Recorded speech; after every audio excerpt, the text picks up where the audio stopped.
तुकाराम नाम घेता का बेयम धन्य तुकोबा समर्थ येणे केला हा पुरुषार्थ जळी दगडा सहित वया कार्याल्या दैशाला ह्या म्हणे रामेश्वर भट्ट तुझ्या तुका विष्णू नाही तुझा धन्य तुकोबा समर्थ येणे केला हा पुरुषार्थ खाला विठ्ठल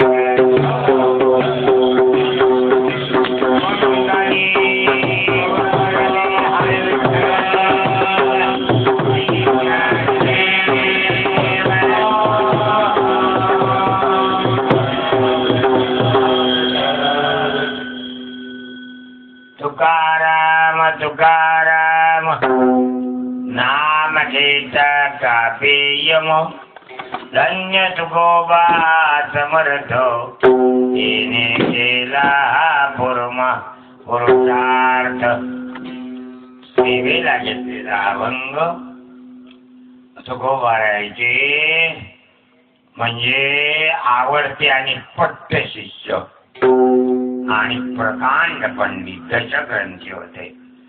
वाघोलीकर रामेश्वर शास्त्री दशग्रंथी होते. त्यांना म्हणजे ते न्यायाचे न्याय निवाड्याचे अधिकारी होते. धर्म त्याला शास्त्री शब्दात धर्माधिकारी होते. त्यांना गुन्हा केलेल्याला म्हणजे शिक्षा देण्याचा अधिकार होता. जहांत प्रायश्चित्त देण्याचाही त्यांना अधिकार होता आहे ना. पण त्यांनी तुकोबारायला ध्यान प्रायश्चित्त नाही देऊ दिलं, फक्त अभंग बुडवायला लावले. हा का बुडवायला लावले आता हे अरे तुम्ही हे लिहिले खरं पण ते अभंग म्हणजे काय तुकाच बोले वाणी त्याच घरी वेदांत वाजे पाणी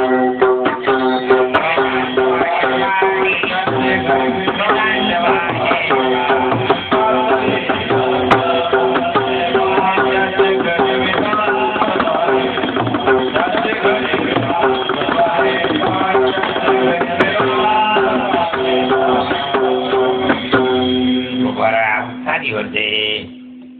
हे रामेश्वराला काय माहीत तुमच्या आमच्या सारखे म्हणजे घातले टाकून फेकून देतात. आता ते जवळचे माणसं तक्रार भल्या लोकी आणि लावी येली खळी लावी येली खळी लावी येली खळी लावी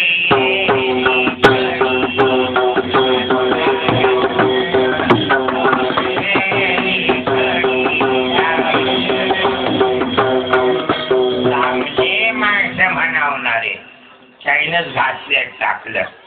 चांगली माणसं घातपाती असतात बरं. आपण ज्यांना चानीच तुकोबाराच्या विरोधात त्यावेळेचं कोर्टच होत हे रामेश्वर आहे ना. न्यायदंडाधिकारी होते, दशग्रंथी होते. ते त्यावेळेला यांच्या इतका विद्वान काशीलाही नव्हता, एवढे पंडित होते ते. पुण्याला पूर्वी फार पंडित म्हणजे पुण्याला पुणे ज्ञानात म्हणजे पहिला नंबर आहे पहिले बाजून आमचे धारुरकर शास्त्रीचे गुरु. आणि अभ्यंकर वासुदेव शास्त्री अभ्यंकर हे धारुरकर शास्त्री आमचे पंढरपूरचे साऱ्या पंढरपूरच्या महाराजांचे गुरुच म्हणा. कंधारकडे त्यांच्याकडे शिकले.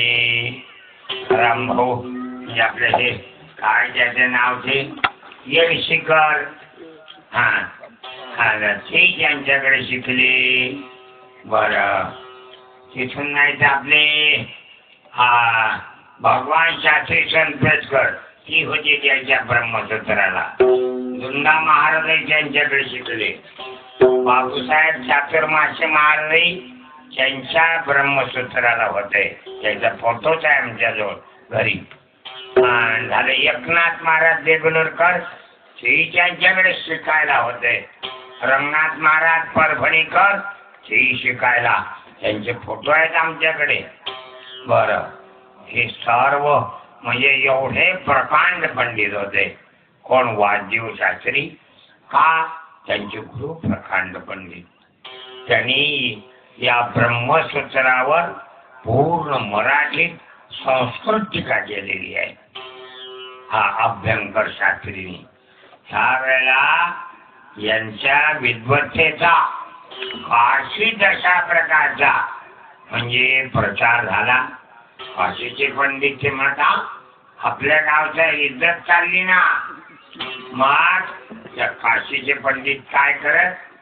5, 50, 100 पंडित एकत्र बसत आणि अशा शंका करायच्या. आता शंका तुम्हाला आता शंकाचे केल्या तर तुम्हाला समजणारी नाही आणि त्याचे उत्तरही समजणार नाही, आहे का नाही? आता एक शंका करू तुम्हाला. आता तुम्ही तर काही उत्तर देऊ शकणार नाही, पण समजेल का नाही ही तर शंकाच आहे. हे बा, गौणी वृत्ती म्हणजे काय? म्हणजे गुणावरून गौणी वृत्ती. सिंहोयम देवदत्ता हे गौणी वृत्ती आहे. सिंहो देवदत्ता. आता देवदत्त म्हणजे माणूस आहे आणि त्याला उपमा कोणाची? सिंहाची. मग देवदत्त काय सिंह आहे? माणसं खाते का? आणि त्याला आयाळ आहे का? जबडा आहे का? असे केस आहेत का? असे असं खूप आहे का सिंहासारखं? नाही. मग सिंह कसं काय म्हणलं? सिंह जसा बेडर असते, सिंहला पाहिजे जावळीया, तसा देवदत्त म्हणजे असा शूर आणि वीर. सिंहासारखा शूर आहे देवदत्त, म्हणून त्याला सिंहाची उपमा दिली. म्हणजे सिंहाचा गुण कोणता? क्रूरता, क्रूरता हा गुण आहे देवदत्तात. मग गुणावर म्हणते झाली गौणी वृत्ती. आणि गौण वृत्तीची व्याख्या काय? सिंह जंगलात राहतो आणि देवदत्त गावात राहते 77 नंबरच्या घरात. हा भेद माहित आहे का नाही? देवदत्त माणूस आहे आणि सिंह जनावर आहे. हा भेद ज्ञात आहे का नाही? भेद ज्ञात असून आणि अभेदाचा केला व्यवहार. दोघात भेद आहे आणि सिंह देवदत्त दोन्ही शब्द म्हणजे एका विभक्तीत बसवले, अभेद केला म्हणजे हा झाला, याला गौणी वृत्ती म्हणावं. आणि असंच आता भेद असून अभेदाचा व्यवहार. दुसरंही आहे उदाहरण, आहारी आरोप. आता तुम्ही पहिलेच वेदांत आला, आपत झाली आता हे. आता ते जण आपल्या डोक्षावून जायचे. बर, आहारी आरोपातही भेद ज्ञानपूर्वक अभेदाचा व्यवहार आहे. आहार आरोपाचे उदाहरण कोणतं आहे? पूजेला बसलो आणि सुपारी आणि ते मांडली आणि त्याच्यावर गणपतीचं आव्हान केलं. हाय काय वाक्रतुंड महाकाय सूर्यकोटी समप्रभा निर्मळ गणपती. आता ते गणपती आहे का सुपारी आहे? सुपारी आहे. गणपती पार्वतीचं पोरगा आहे, त्याले सोंड आहे. या सुपारीने सोंड आहे का? हा, गणपतीले 2 पाय आहे, 4 हात आहे. या सुपारीले 4 हात आहेत का? हा, गणपतीला मोठं ढेर आहे, मोठं पोट आहे, इतकी खोल बोंबी आहे त्याची. हा, गणपतीची. इथे एका मंदिरात गणपतीचं, आता गणपतीचं मोठं पोट असलं ना त्याची बोंबी खोल असते.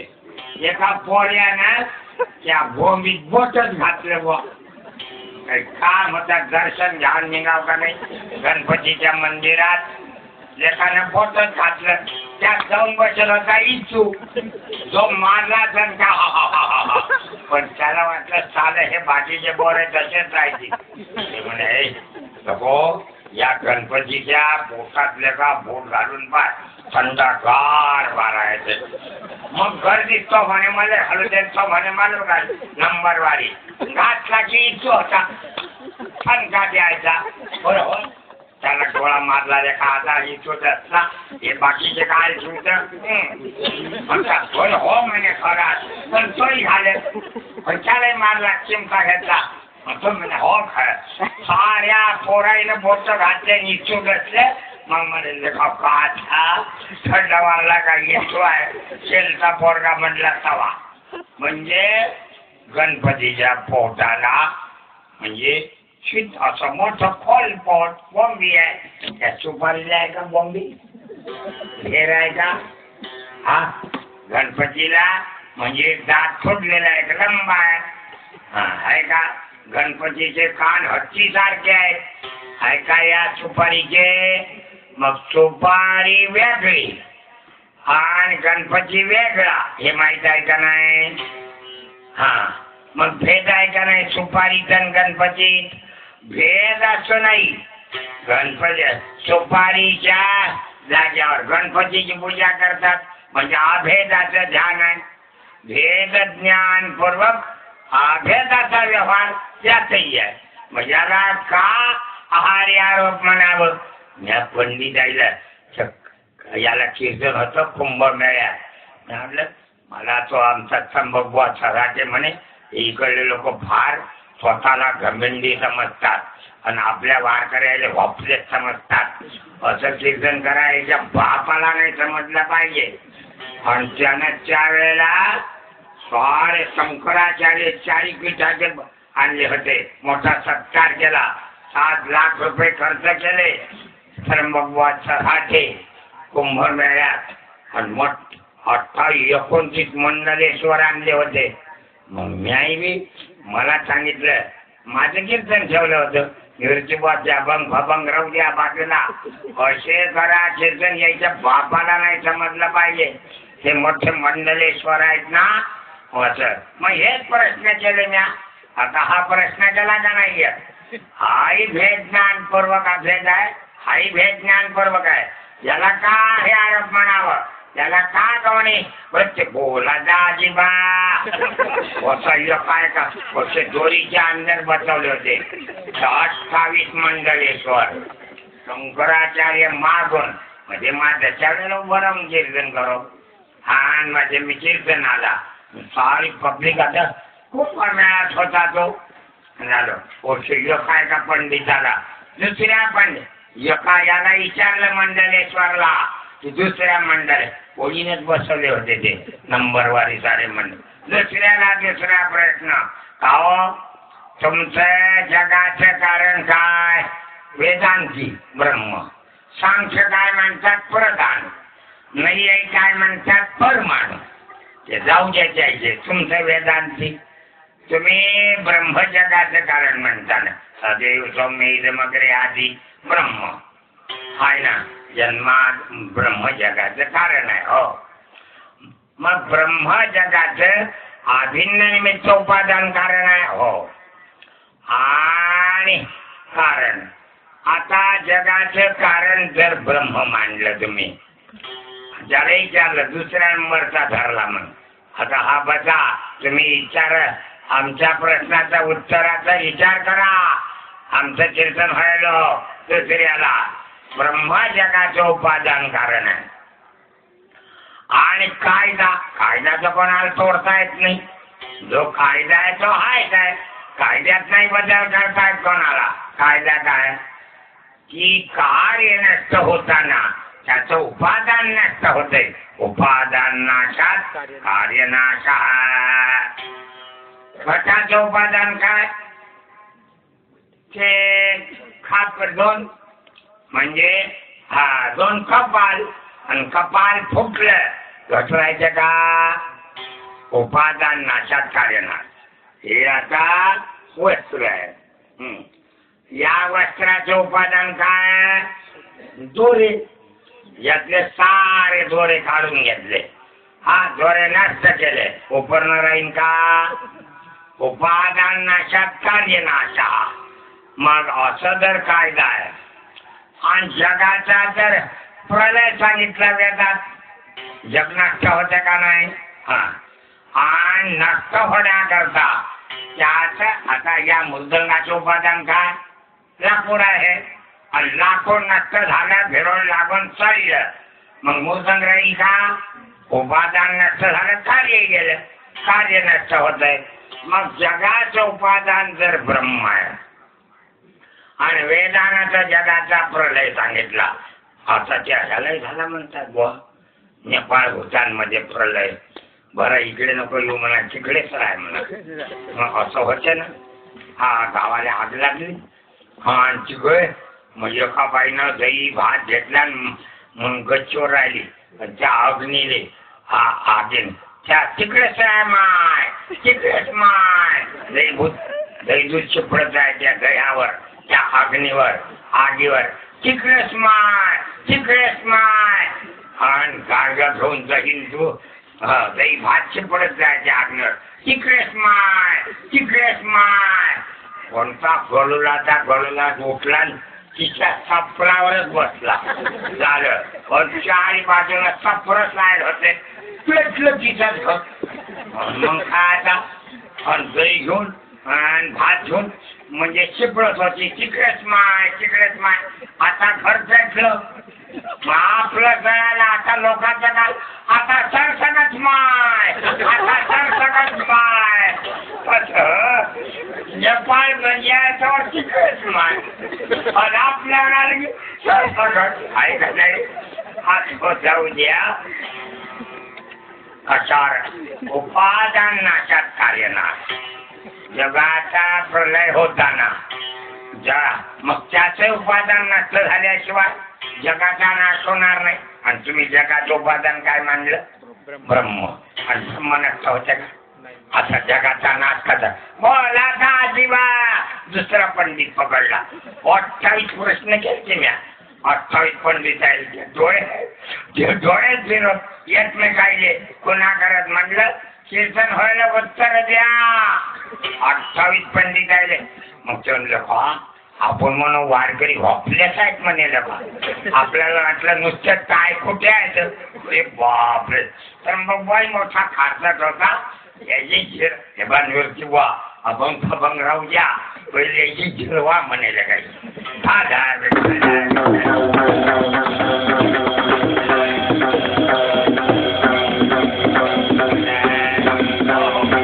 बहुतेक माये कीर्तन कोण घेते? ज्याच्या तिकडे भांडणं झाले, पण त्या भांडणं करणाऱ्याची जिरवायसाठी आमचं कीर्तन आहे का नाही? भांडणाला आम्ही. आणि मजगंडा असेल, सत्कार समारंभ शालीन आता उपटायला हे, पण भांडणाला आम्ही.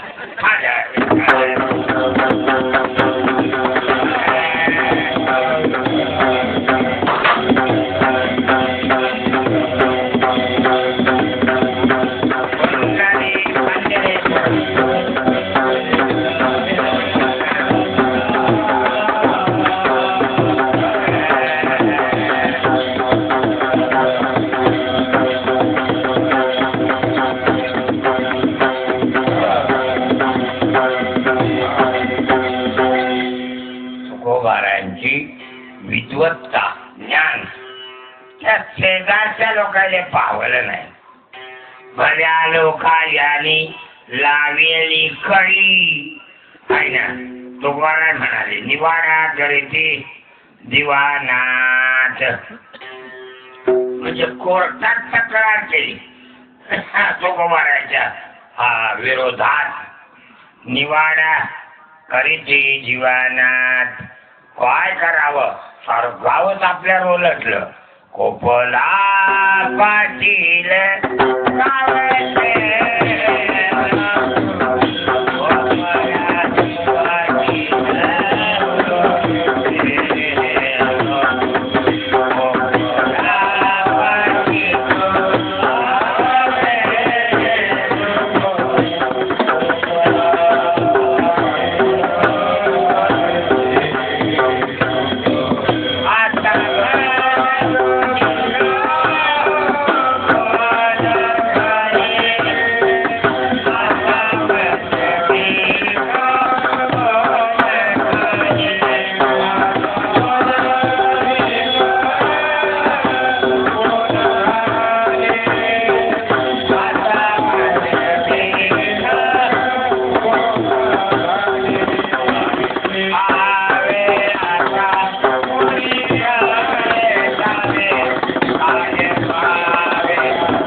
आता रामेश्वर वाघोलीचे आणि आले जे जेहुला म्हणजे काही सांगवा गेली प्रत्यक्ष आणि मग तुकोबाराजे जाईना अभंग गाथा पाहिली. पण गाथा कशी आहे? वेदाचा अर्थ आहे. तुकोबाची अभंग संख्या एका अभंगात म्हणजे ते मी आणली. आता एवढ्या अभंग म्हातारपणात 5 होतात का? तरुणपणात म्हणजे 2,500 अभंग पाठ केले म्या. आता कुठे होतात? झालेली विसरून राहिले. म्हणून लिहून आणले गाच्यात. वेदाचे अभंग केले कृती वेदाचे अभंग केले कृती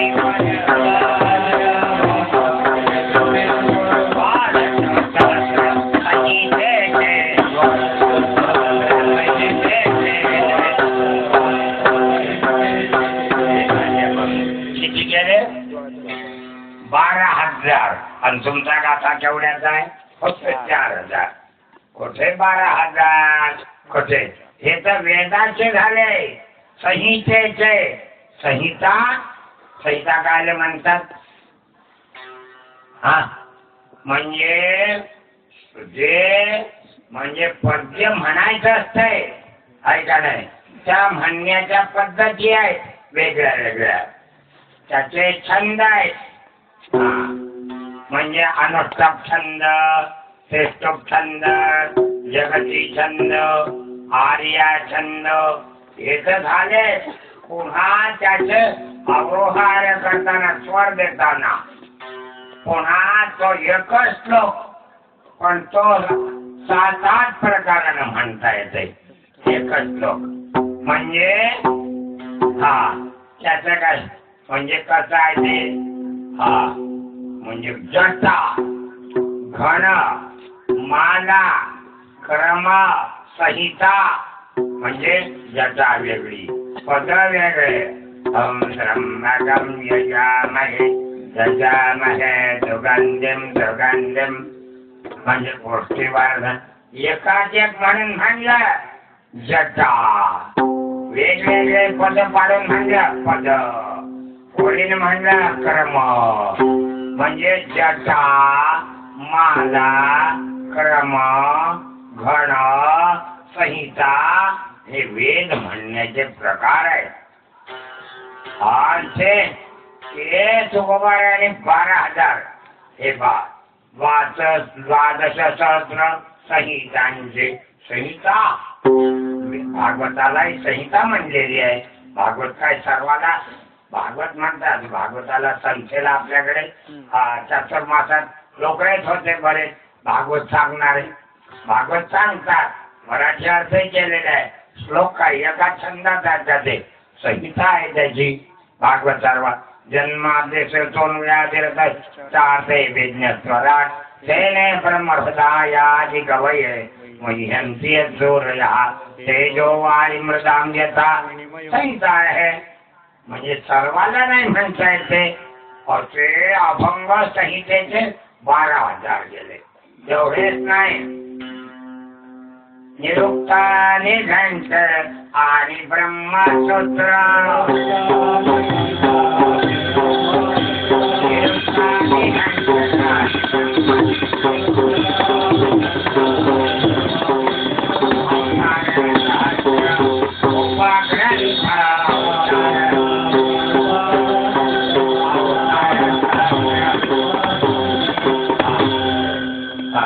तुम्हाला निघंट काय कळते?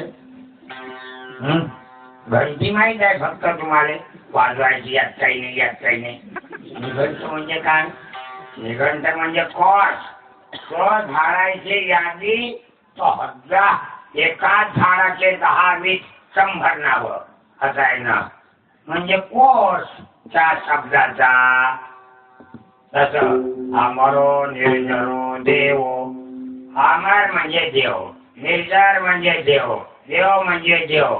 म्हणजे एका शब्दाचे म्हणजे एका अर्थाचे. तसं जल, पाणी, नीर हे जसे एकाच शब्दाचे याला काय म्हणतात?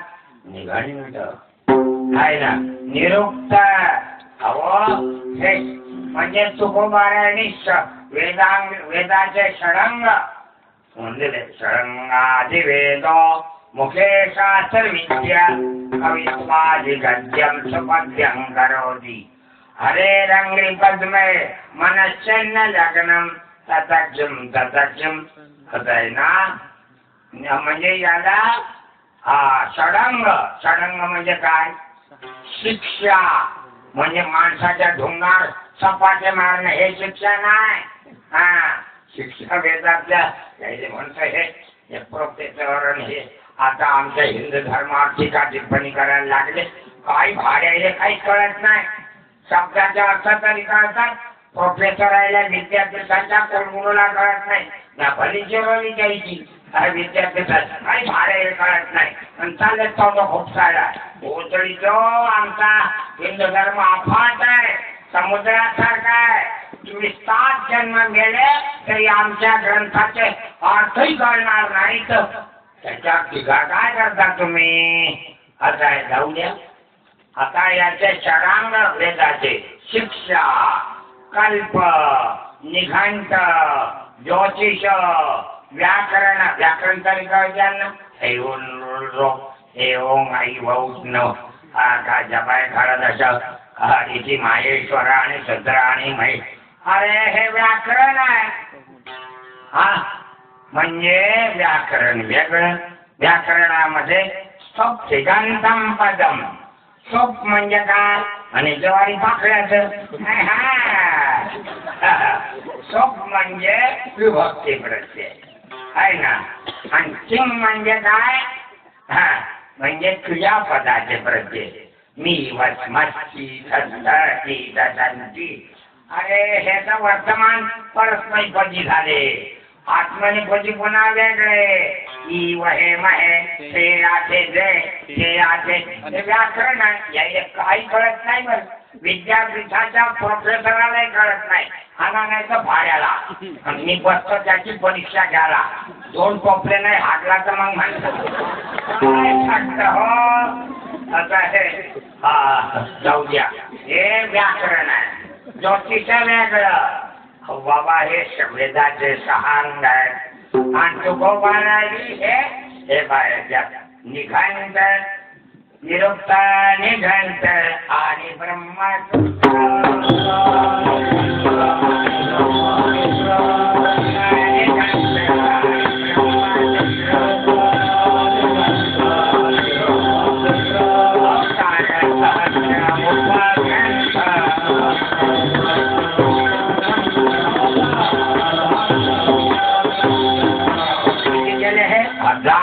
शास्त्र म्हणजे 1000 म्हणजे अवतार.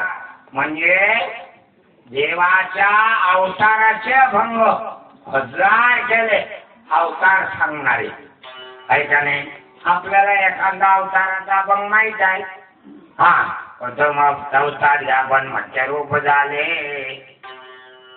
आहे ना. म्हणजे आता आपण एक म्हणतो.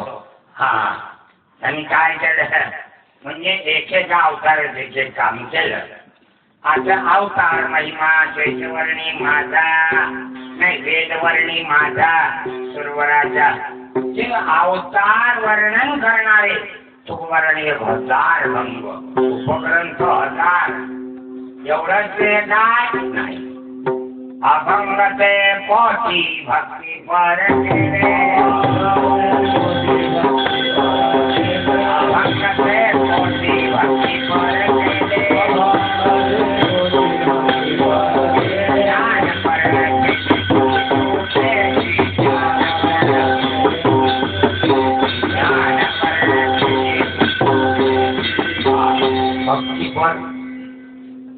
आता आपल्याला माहित भक्ती म्हणजे काय? आता म्हणजे श्रवण भक्ती आहे. तसाच म्हणजे श्रवण भक्ती आहे, कीर्तन भक्ती आहे. श्रवणं कीर्तनं विष्णू स्मरणं पादसेवनम् अर्चनं वंदनं दास्य साक्षात्. हे 9विधा भक्ती. 9विधा भक्ती 9 धने आचरती आहे. हे 9विधा वेगळी. पुन्हा प्रेम लक्षणा भक्ती वेगळी, रागानुगा वेगळी, अरे भावा असे भक्तीचे किती केले अभंगाचे कोटी भक्ती कोटी अभंग केले आणि तुमच्याजवळ तर 4000 बाकीचे कुठे आहे हा अभंगाचे कोटी भक्ती पर केले ज्ञानफळ पुन्हा कोटी पर ज्ञानफळ म्हणजे काय मी ते मी तो ते तू मी म्हणजे जीव तू म्हणजे ईश्वर उकड हे लाडची आहे ना वचनाची पडो तोटी आता देवा तुझ्याशी आम्हाला बोलायचं नाही बोललेले पाहण्यापेक्षा बोला बरा वचनाची पडो तोटी पोटीचे पोटी राखावी आहे ना मी तो पण जाऊ दे घरी एकचे बांगडे जीव ब्रह्माच आहे ज्ञान आहे म्हणजे असे ज्ञान परभंग कोटी केले भक्तिभर कोटी केले बर जेवढं झालं 75 लाख वैराग्य वर्णिले 75 लाख वैराग्य वर्णिले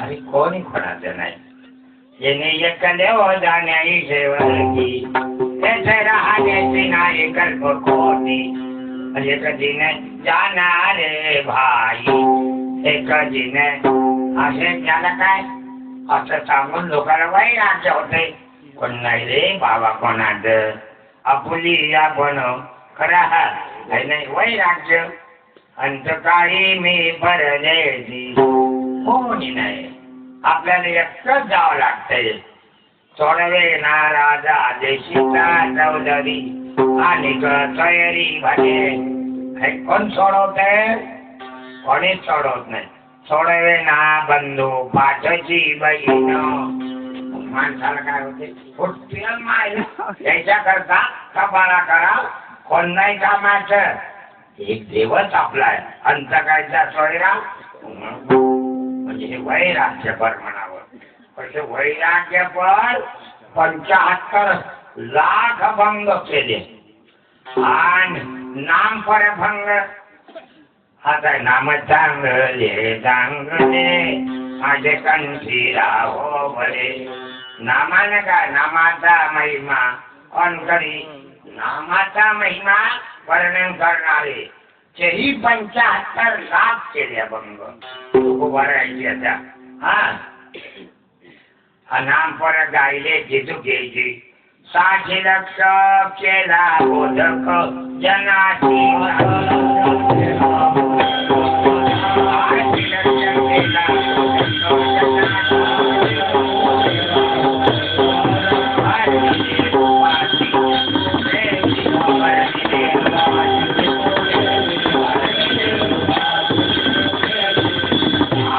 लाख 60,000 नाही तुकोबाराने केलेले हे भाडे होतात भोजडीच्या जैसाळ्या वाहनाच्या तुला फोन त्यांनी एवढे केले पडतील काय तुकोबाराय काय त्यांचा अधिकार रामेश्वर शिष्य झाले तुकोबारायचे पहिले त्यांनी अभंग डुबवायला लावले अभंग डुबवायला का लावले डुबायला लावले अभंग डुबले नसते अभंगाची पावरच कळली नसती डुबून तळले ना आहे का नाही आता एक बुढीनं माझ्यावर गोष्ट सांगितली रडत रडत वा मस्तारी झालेली होती दातही पडलेली होती मारलंय नको मी गेलो का नाही बाकीच्या बुवायला म्हणजे होळीवर ठेवतात मारतीच्या पारावर ठेवतात पण म्हणजे चुली तोड साऱ्या महाराष्ट्रात मी ठरलो कोणत्याही बाया मला दूर ठेवतच नाही चुली तोड आणि मग चुली तोड ताट व्हायला त्या बुढीनं वाद थंडी वाळा जेव्हा इथे आणि मग आणला आजी चुली तोड तिकडे जेवलं ना बसा आणि मान आणलं सुंदर होती त्या बुडी मी आणलं आजी तू बुद्धी आहेस तरी एवढी सुंदर दिसत तरुण हो बापा. मग तिनं रडून म्हणे माई सासू अशी दुष्ट होती म्हणे व्यभिचारीच आहेस तू. मग आता काय करावं. मग मी मायची शपथ झालो मी मग तशी नाही बापाची घालो भावाची घालो हे कोणत्या बुद्धी ऐकतेस ना. मग तिनं म्हणजे कढईत तेल ठेवलं उकळलं अदला टाकला आणि तू पतिव्रत आहेस ना आणि काय म्हणे त्यातला अदला. मग त्या बुडी म्हणे बुवा म्या उकळच्या तेलात हात जाताना अदला काढला तवा बुडी पण हात नाही जळला तिचा. सांगा बुवा आता त्या म्हातारीने का मला खोटं सांगितलं तर का जळत नाही बरं तुम्हाला माहित नाही. अरे तुका म्हणे पतिव्रता तिची सेवा बरी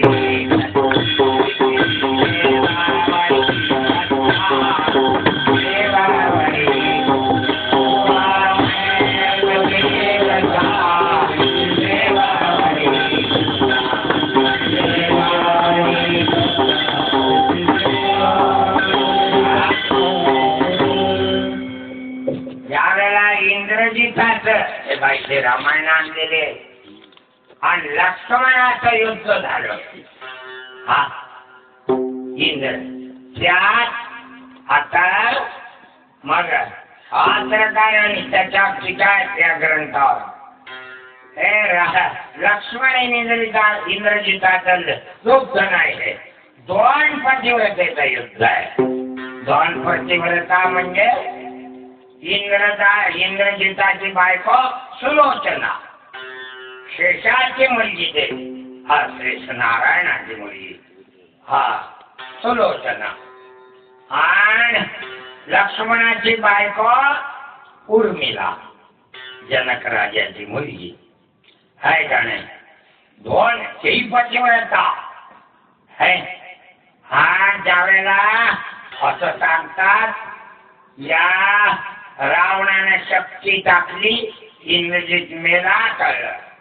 हनुमंत द्रोणाजी आणायला गेला आणि आता जात असताना जाऊन भरताना वाटलं काहीतरी संकट आहे का आपल्या रामावर. बाण मारला तो बाण राम राम करत आला. रामाचा बाण आहे मान गेला पाहिजे. ते वळख खाली आला हनुमंत कोण तू. मी हनुमंत आहे. म्हणजे अहो तिथे लढाई चालवायला लक्ष्मणाला शक्ती लागली आणि मला सांगितलं दिवसाच्या आत तू हे वनस्पती आणली सूर्योदयाच्या आता लक्ष्मण जगते नाही तर मरते. हा सारा रडायला लागली आणि सुलोचना रडे ना काय सगळ्यांना सारं गाव रडते पण त्याची सगळी बायको रडत नाही. काय बायको म्हणजे चालत्या घोड्यावरली गोमाची. बायको म्हणजे चालत्या घोड्यावरली गोमाची. मी असंच म्हणलं होतं आमच्या बायकोला. मी आळंदीला माझं आयुष्य जन्मभर आळंदी पंढरपूर माझा आता 62वा तर माझ्यात मी सारं परमार्थातच घातलं जीवन. मग आमच्या बायकोला म्हणलं मी जलमभर हिंडतच राहिलो. लग्न झाल्यावर आळंदी गेलं 4 वर्ष शिकलो तरी आमची बायको काय झालं नाली. अगं आमच्या घरी 250-200 एकर जमीन होती. 8 म्हशी होत्या 100 गाई होत्या. सारा ऐश्वर्य भरपूर. 100 पोते तुरी होत 100 पोते उडीद होत. आणि मग का कशाला सोडून जाते मतगंडा पाहून नांदली म्हणलं केलीवर बायकोची. बायको म्हणजे चालत्या घोड्यावरली गोमाची. बायको म्हणजे चालत्या घोड्यावरली गोमाची. आमची बायको बरं मी कीर्तन करत जाऊ. मी तो 28 पंडिताकडे शिकलो शास्त्री पंडिताकडे. आमची बायकोचा जीवनही नव्हतं पण तिनं योग शकंदही नाही लावून गेला उत्तर द्यायचा. नवरा म्हणजे उषा खालचा तर कधी आवडतं नियमच नाही. नवरा म्हणजे उषा खालचा सराम. नवरा हवायचं वाचतात आहे गड्या तू.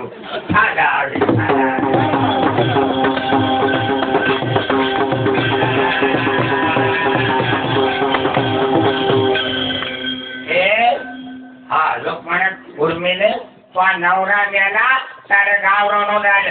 ते म्हणलं हे माझा नवरा मरणार नाही, मी पतिव्रत आहे. हा लक्ष्मण घाई घाई काय झालं? लक्ष्मण राज्याभिषेकाला निघले होते. मधातच कळलं राम वनात चालले. आज घडून उर्मिला सांगितलं पूजेला ये. हा तिकडे म्हणजे राम गादीवर बसणार आहे आणि मी त्यांचा प्रधान होणार आहोत. आणि तुझे तर लक्ष्मीला ते उर्मिला पूजेचं ताट घेऊन निघली. त्यात हार आणि गंमत काय झालं तर लक्ष्मण लगेच रामाबरोबर रस्त्यातच भेट झाली. तर तिनं आता घाई घाई गडबडीत उलट झालं ते. हा आमच्या गावात एक लग्न झालं, तुला माहित नाही, तुळशीराम आबा होता, त्याची पोरगी कुरखेडला गेलेली होती. आणि त्या भटजीने सांगितलं आणि पोथी भरा आणि दर्शन करा. पोथी भरा म्हणजे नवऱ्यानं बायकोच्या वटीत ते घालायचं वटीतलं सामान आणि बायकोनं नमस्कार करायचा नवऱ्याला, असं दोघांनी जाऊन सांगितले आहे का नाही. तर म्हणजे नवऱ्यानं वटीत ते सांगायचं काय हरकुंड काय असेल ते, पण हिनं पाय लागायचं. त्या कुरखेडचा नवरा आबाच्या कोणता कुरखेडचा त्यांच्या वरती सामान घेतलं आणि बायकोच्या पाय लागला. तो भटजी म्हणे तुम्ही नाही तुम्ही तर म्हणा वरतीत भरा आणि पाया लागा. अरे त्या पोरीला सांगितलं पाया लागा. हे असं असते ना, हे म्हणजे पोक्ती ज्ञान कसं असते. हे कीर्तन करतात की नाही, आता अभंग पाहून त्या कीर्तन त्याच्यात लिहिलं होतं. हा भावार्थ झाला की हा मग लगेच कंबर बांधणे. भावार्थ झाला की हार घालायला येतंय आणि भावार्थ झाला कंबर बांधणे. याच्याजवळ उपरणं होतं ते विठ्ठल विठ्ठल झालं आणि तो आला हार घालून. आता हे आलं नसेल, हार घातला, यानं उपरणं घेतलं आणि त्या हार घालणाऱ्याची कंबर बांधत बसला. हो तुमची बांधा लागते म्हणे त्या कसं काही कंबर बांधणे एवढंच आहे, कोणाची बांधा हे नाही. असं होत असते. या लक्ष्मणानं घाई घाई म्हणजे ते गडबडीत झालं. लक्ष्मण आता सुमित्रेन आपल्या उर्मिलेनं लक्ष्मणाला हार घालायचा आणि तिलक करायचा. तर गंमत लक्ष्मणाला तिनं तर लक्ष्मणाने ते घेतलं घाल जायचं होता ना घाई घाई त्यातलं ते चन्न कुंकू घेतलं वल्लं तिला लावलं अक्षता आणि हार घेतला आणि तिच्या गळ्यात. तिनं खायला नाही नवऱ्याच्या गळ्यातला हार. म्हणून तर कीर्तनकारानं हार घातलेला कीर्तन व्हायला काढू नाही बरं. हा आता ते मला चावते म्हणून मी काढला. साधा हवे साधा हवे.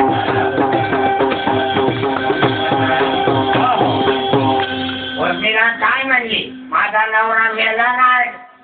14 वर्ष झालते. हा पण मोठं तर सारच असते, गरीबाचं काही नाव नाही काही नाही. राजा लोकांना शीख आली की त्या प्राज्यात आणि आपला माणूस मेला काही येत नाही. असं असतं मोठ्या लोकांचं. यायचं सारायचं आलं. आणि उर्मिला 14 वर्ष लक्ष्मण 14 वर्ष उपाशी होता, जेवला नाही आणि हे गप्पागप जेवत होते नाही. उर्मिला जेवली 14 वर्ष. नवरा गेला आणि जेवणी नाही गेला. जेवण नाही गेलं ते जेवली नाही. खुशी वाचली कोण हे भाडे म्हणतील तुझं स्वास्थ्य काय मानस सरकार करू नको, तुला आता भावांच्या कळत नाही. हा तुला काही कळत नाही आपलं. 14 वर्ष उर्मिला जेवली नाही आणि 14 वर्ष लक्ष्मण 14 वर्ष जेवलाही नाही पण 14 वर्ष निजलाही नाही. उभाच होता झाडाला पाठ टेकून. आणि ते हा खोटा आहे तो मायचा नवरा वाल्मिकी खोटा आहे. वाल्मिकीने 60,000 वर्ष तप केलं. तप केले वाल्मिकानं कुठलं तुमच्याला पानं. अरे त्यांची दिव्य शक्ती आहे, आपण त्यांची बराबरी नाही करू शकत. तुला झपत नाही म्हणजे काय होत नाही. आमच्या गावातला शिवतर्या बाजा असा स्वतः दुसरे तुमच्या त्यानं काही दुसरल्या जात नाही. देव उचललेली मेदिनी आणि तुमचे कोणी नव्हते म्हणून बाबा त्यांची बरोबरी म्हणजे तुम्हाला होत नाही ते जगाला होत नाही असं म्हणायचं नाही. झालं म्हणजे कशावर बोललो होतो मी? हा म्हणजे इंद्रजिताचं आणि लक्ष्मणाचं युद्ध झालं त्यात इंद्रजित मेला ना, आहे का नाही? इंद्रजिताला ठार केलं लक्ष्मणानं आणि सुलोचनाचा पतिव्रता होती आणि पतिव्रतेला वैधव्य आलं कसं? पतिव्रता नव्हती ती. तुका म्हणे पतिव्रता तिची देवावरी देवावरी कथा देवावरी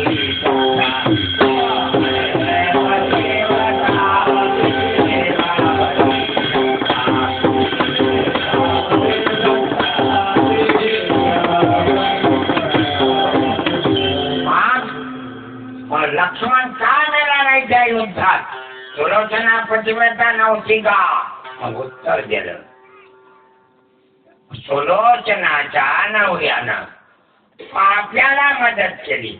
एका स्त्रीवर अन्याय झाला म्हणजे सीतेवर आणली तेवढं घोर तिला अशा प्रकारचं वनवास म्हणजे त्यानं तिच्या नवऱ्यानं पापी अशा रावणाला मदत केली. कारण